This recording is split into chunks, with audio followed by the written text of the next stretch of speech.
Iyon mga kamatik, magandang araw mga kamatik. May ginawa akong recyclable parol mga kamatik.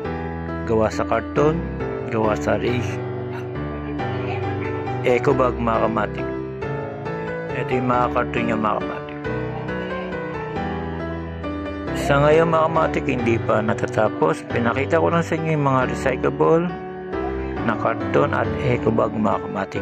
Kailangan paggagawa ng recyclable mga kamatik, hindi basta-basta recyclable. Kailangan mapapaganda mo yung isang bagay, kaya tinawag siya recyclable. Yung mga karton saka mga recycle na eco bag.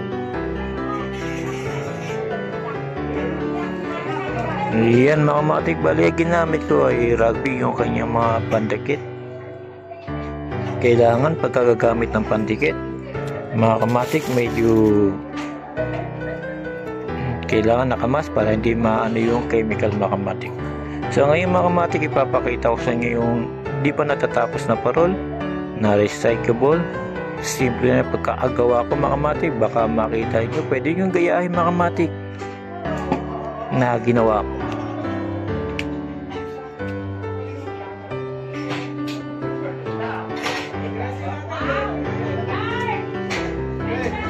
Ayan mga kamatik ang recyclable. Ito na yung ginawa ko ngayon.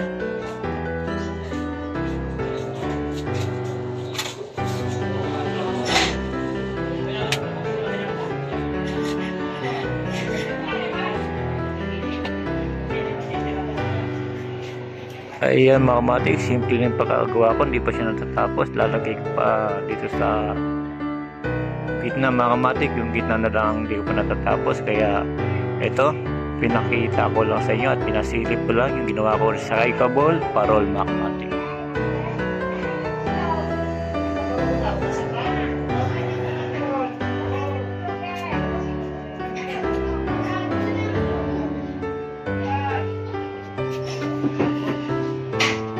Ayan mga kamatik, ito mga kamatik, kung napapansin nyo sa mga parol puro pang buntot. Ito mga kamatik, ginawa ko siya na karton lang na gifts.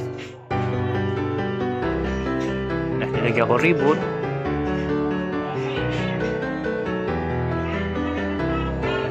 Ayan mga kamatik, recyclable yan. Puro karton yan na binalot lang natin na eco bag para mas maganda. Ika nga sabi sa inyo mga kamatik, pagkagawa ka ng recyclable, kailangan maganda mga kamatik. Hindi basta-basta recyclable lang. Para iba pwedeng gayahin mga kamatik.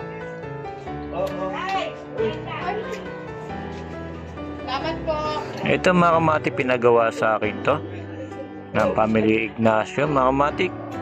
Shoutout nga pala sa iyo mga kamatik. Ayan, sa Family Ignacio. Project daw ng kanyang anak na recyclable, kaya sa akin pinatira.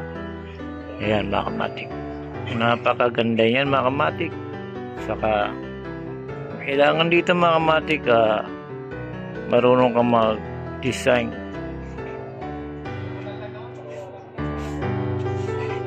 Ayan mga kamatik, ang recyclable natin. Tatapusin ko muna mga kamatik, di pa natatapos itong ating recyclable parol mga kamatik na eco bag ang ano. Ito mga kamatik, eco bag to. Yung mga eco bag yan mga kamatik. Ito naman karton.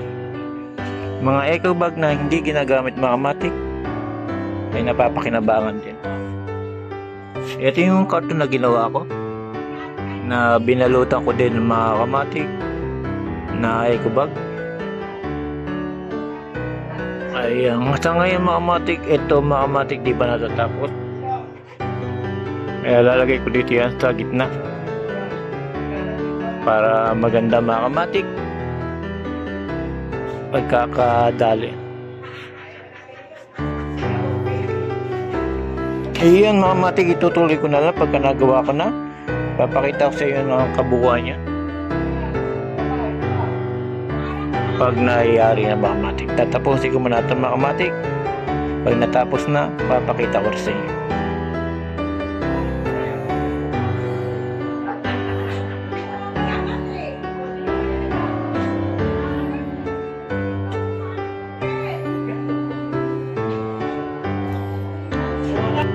Yun mga matik, natapos ko na rin mga matik ang ating recyclable parol mga matik.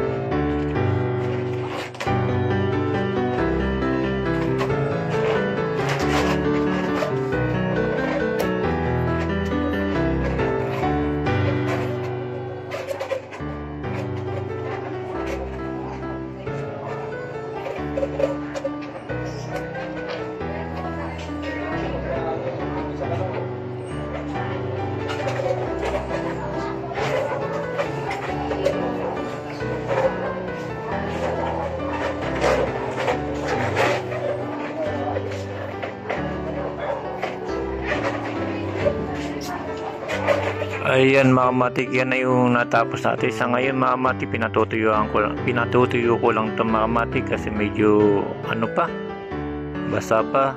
Sa ngayon okay na siya mga matik. Yan ang recyclable natin mga matik na parol, yari sa eco bag saka sa karton mga matik. Itong ganito mga matik, binalot ko lang sa eco bag pero karton yan mga matik. Yan, gaya ng sinabi ko mga kamatik, pag marunong ka at mahusay ka sa mga kulay-kulay mga kamatik, magagawa mo siya. Mapaganda ang recyclable parol natin mga kamatik. Yan ang recyclable na parol ni Ducamatic mga kamatik na pinagawa lang sa atin na family Ignacio mga matik. Shoutout sa iyo. Iyon mga matik, pinakita ko lang sa inyo yung ating kakaibang parol na recyclable parol natin.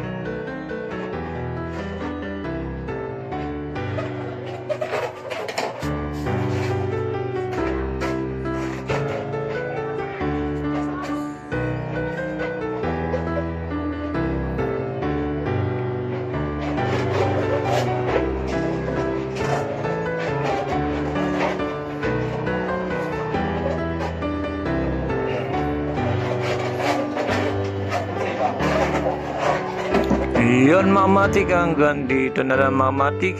Salamat sa panonood mga matik. Yan ang recyclable parol natin mga matik na sinishare ko sa inyo mga matik. Pwede nyo gayahin na simple lang pagkagawa nyo mga matik. Salamat again mga matik sa panonood.